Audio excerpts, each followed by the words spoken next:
Hello there, vinyl community. I'm Brian, this is Shamrock'n Records, and this is my vinyl tag 2022. Yes, I am back for another year. Another vinyl tag. One of the few videos that you can count on me to do every year. Don't know when I'll be back. Who knows? Hopefully sooner than later. But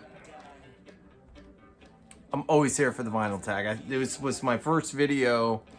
This is for the video that got me into the vinyl community probably about 6 or 7 years ago. Yeah, 6 or 7 years ago, and I still haven't made 100 videos. I need to start making more videos. Anyway, all right. Enough is enough. So I got my list here, 20 questions on my mail, like always. Got my beer. I got my music. We're listening to a little Kevin Morby. This is his newest record. This just came out. This is a photograph. This is a signed copy. Newberry Comics exclusive. It's a great record.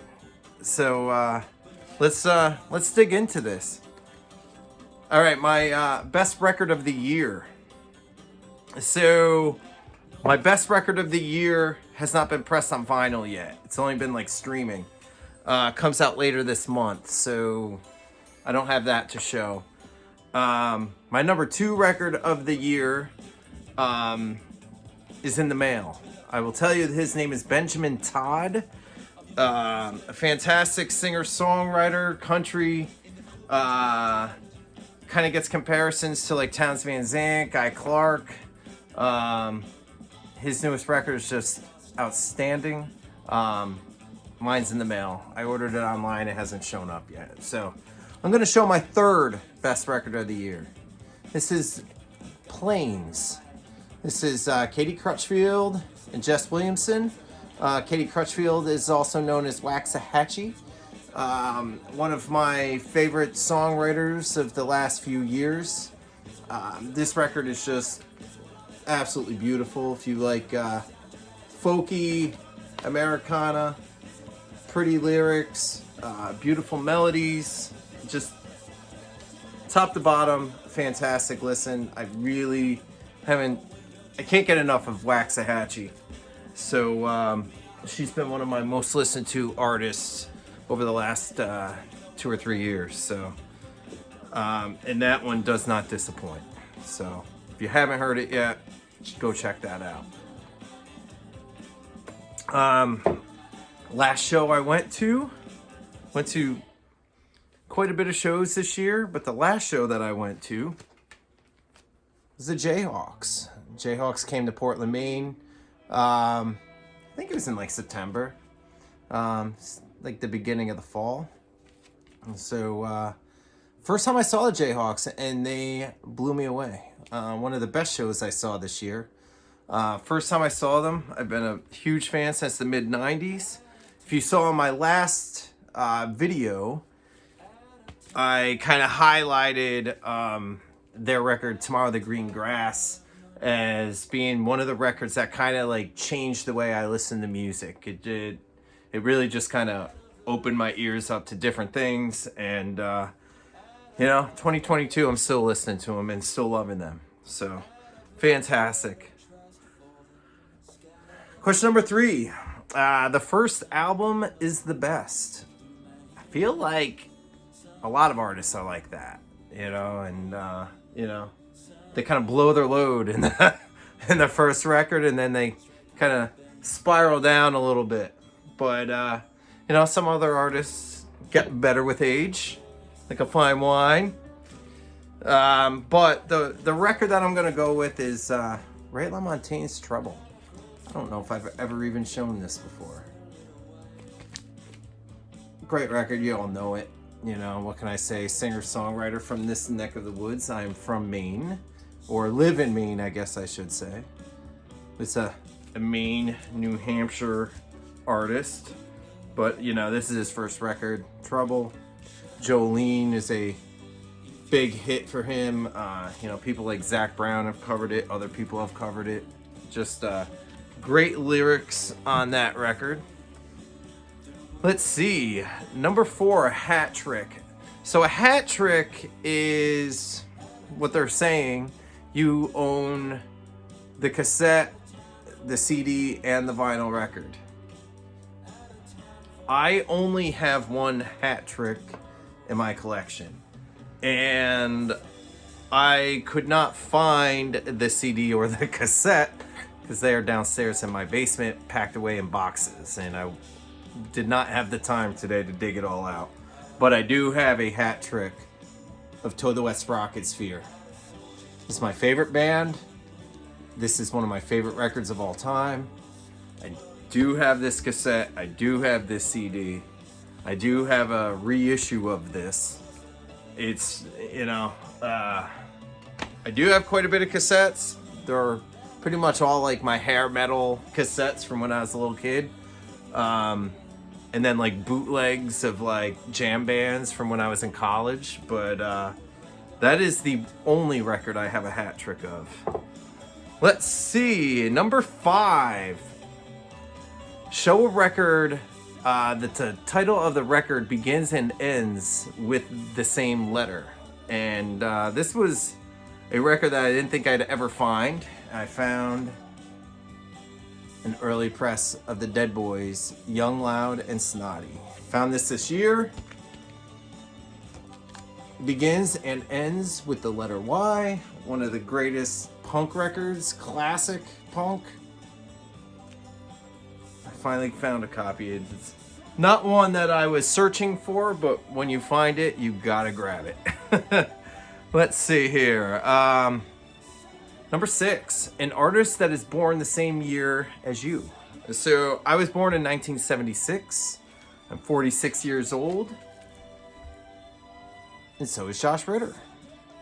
So Josh Ritter, one of my favorite songwriters. This is my favorite Josh Ritter record.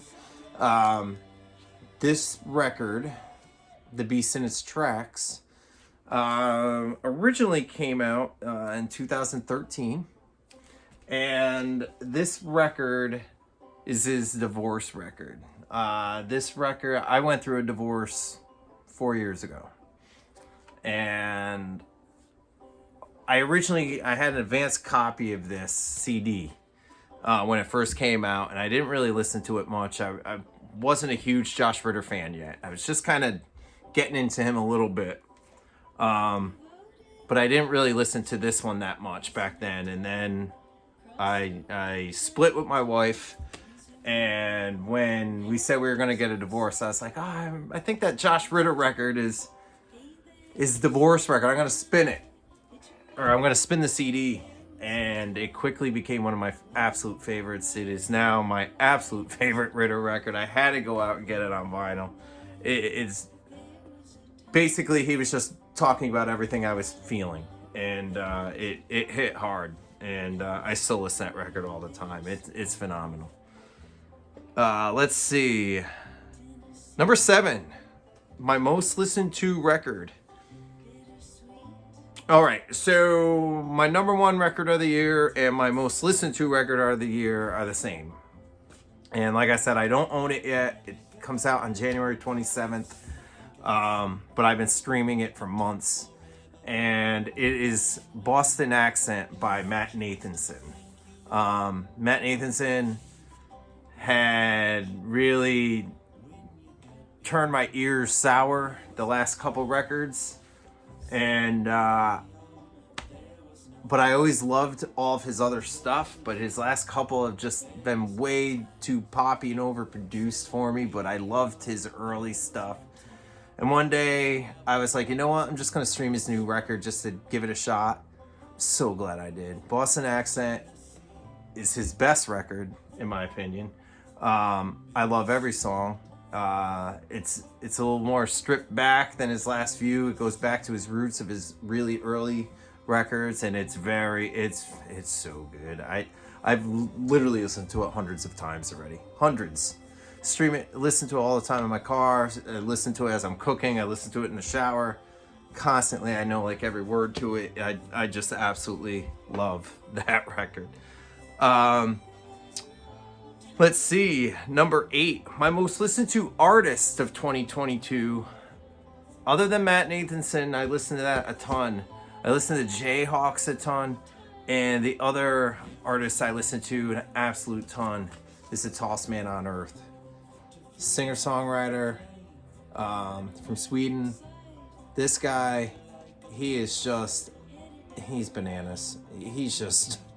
There's nobody like him. His voice is different. His lyrics, his stage fright. I saw him earlier this year, back in February. This was the first show I saw of 2022. And it's just him. There's no band with him. He's just a singer-songwriter. And man, he just commands that stage. It was the best show I've seen in a long time. I see lots of shows. This was the best show I saw this year. And I haven't stopped listening to him. I mean, it's been years. He's always on rotation. Number 9, an Australian artist. This is my favorite Australian artist. This is Missy Higgins.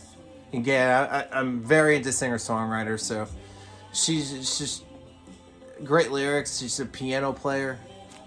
She's more she's more poppy. She's not like a folky singer-songwriter. She's more of a poppy singer-songwriter. Kind of like a Sarah Bareilles, something like that, probably. But I think she's better. You know, I love Sarah Bareilles too, but Missy Higgins, this record is unreal. Another Australian artist, just because I don't think I've shown this, and this was like a grail for me. This is the Go-Betweens. I love this record. Love this band. This is a late 80s Australian new wave, alternative, 16 Lover's Lane. This was an absolute grail for me. I didn't think I'd ever find this record. So I was very excited to find this about a year ago. So the Go-Betweens. A surprise purchase. This is number 10. So this was a surprise when I walk into a record store and I find a record that I didn't know it was on vinyl. Surprise! So I always had this on CD. This came out in the 90s. This is Working Class Hero. This was a tribute record to John Lennon. Put out in, I don't even know what this says, but I know it was in the 90s. This doesn't say on it. It's very kind of stripped back. It's a promotional thing. And that's kind of made it a surprise. I didn't know it existed on vinyl. And apparently it was just like a CD release, but they made vinyl pressings for like promotion. So it probably like went to record stores, or I don't know who it went to. Probably record stores and radios. Other than that, that's about it. So it's fantastic. It's all like pretty much 90s artists. Toad the Wet Sprocket, Red Hot Chili Peppers, Candlebox, Screaming Trees, Blues Traveler, Flaming Lips, Collective Soul, Cheap Trick, Sponge, Mary Chapin Carpenter, George Clinton. Who's who of 90s artists doing John Lennon songs. So never thought I'd have that because I didn't know it existed. Surprise. Let's see. 11, completist. What artists are you a completist on? What do you own everything of? Or, you know, and I'm kind of a completist on quite a bit of artists.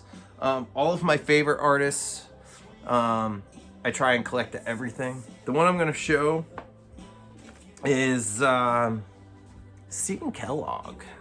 So Stephen Kellogg, a singer-songwriter that started in the 90s, in 1997. This is his first release, Buffalo. It's not pressed on vinyl, and you can not find it on CD. This is very difficult to find. This is the most I ever paid for a CD. I paid $80 for the CD years ago. Like, I don't even know, a long time ago. probably 10, 15 years ago, I paid like $80 for this thing. And you just couldn't find it. You can't find that. And then this is his newest. So I have everything in between, whether it's on CD or vinyl. Anything that's been pressed on vinyl, I own. I will be honest, although he is one of my most absolute favorites. I'm actually going to see him in February. I have tickets to go see him with Matt Nathanson in New Hampshire.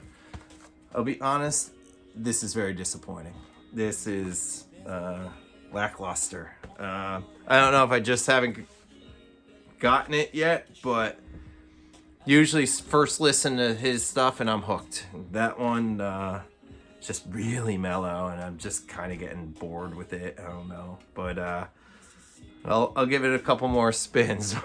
And I will still continue to buy everything he puts out, because that's the only clunker I've heard since 1997. So let's see. Number 12, a run of 3 records. Again, I could go with a lot, but this is an artist that I don't show very often. This is Dispatch, Jam Band. This is Silent Steeples, Bang Bang. Hard to see that glare. Sorry about that. And Who Are We Living For? A great 3-run of records right there. Love Dispatch. Jammy. They'll switch instruments on stage, so like the drummer will go play guitar, and the guitarist will go to the bass. Like they're always like switching. I mean, they'll do kind of like a reggae kind of vibe, and then just kind of like jam. They introduce a little hip hop. Like I just love them. I've loved them for a long time, and they put on a great show, and very happy to have those 3 records in my collection. Let's see, an 80s soundtrack, number 13. I'm gonna go with the Wonder Years. I was spinning this the other night. So it was out, and I was like, hey, that's 80s. There's one of my first crushes, Winnie Cooper. We all remember Winnie Cooper. We all remember the Wonder Years. Probably my favorite show growing up. I can't imagine it being anything else. Love that show, and I love the music. Let's see. Number 14, an artist that passed away in 2022. I'm going with Kim Simmons from Savoy Brown. This is Rossiana. Kim Simmons was the guitar player, songwriter, fantastic guitar player. Underrated, didn't get the credit he deserved. This is quite possibly my dad's favorite record. If not, it's up there. It's at least a top 5 favorite record of my dad's, because this played in my house constantly. It's probably my dad's favorite band. So I was fully engulfed with Kim Simmons my entire life. So great British blues. Fantastic. And I miss Kim Simmons already. Let's see. Number 15, a disappointing purchase. I did not anticipate this being disappointing.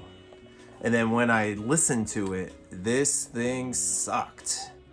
I love the Counting Crows. I've seen the Crows a few times. I've been a fan since their first record.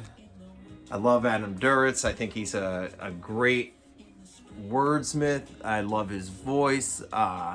He's fantastic on stage. And man, this just sucked. The sound quality was just awful. And man, I was so bummed. I paid like $35 for this thing, and it looked like it would be like, nice, but it's a really shitty recording, a really crappy bootleg. But it is what it is. I'll keep it. But man, it was disappointing. Number 16, a non-vinyl buy. I'm going to go with a book. I have Broken Horses by Brandy Carlisle.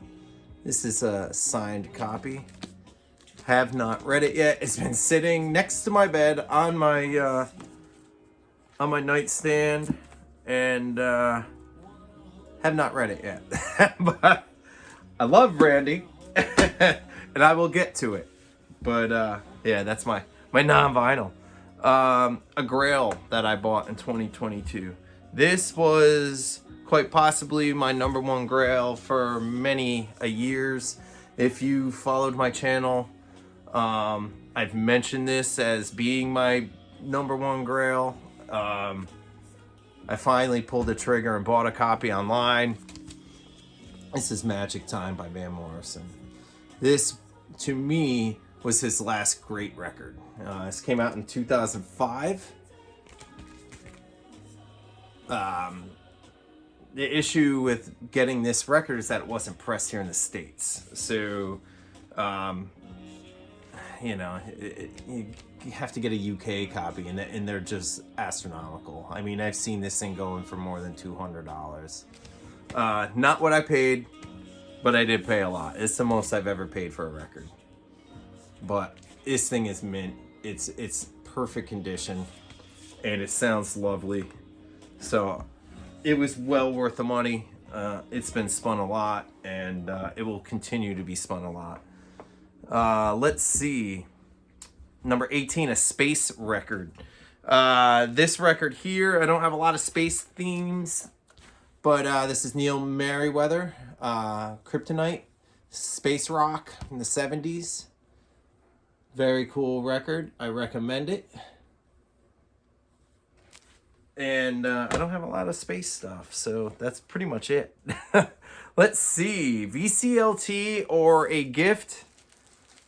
This is a gift. I don't really get VCLT anymore. I've been kind of out of the VC for so long that people have forgotten about me. Jonathan from Cheap and Cheerful still gives me things. We swap shit all the time. But this was a gift from my buddy Dan. And this is a Van Morrison Moondance bootleg from Taiwan. Look at, I mean, black and white. You got the... So cool. This is my favorite record of all time. So when he found a Taiwan bootleg of this, he immediately thought of me. Thank you, Dan, if you're watching. I love it. I haven't spun it yet. It probably sounds awful. But it's just so cool looking. And it was much needed for my collection. So, Van Morrison Moondance. And let's see, number 20. Record that's turning 50 this year. A record from 1973. All these records behind me are 1973. This also could have easily been First Record is the Best. Tom Waits. The top 5 record for me of all time. So, yeah. So, that's it. Vinyl Tag 2022. I've been watching a ton of them. I will continue to watch a ton of them. I've found some new channels that I've been digging. And, yeah, I think that's about all. Cheers.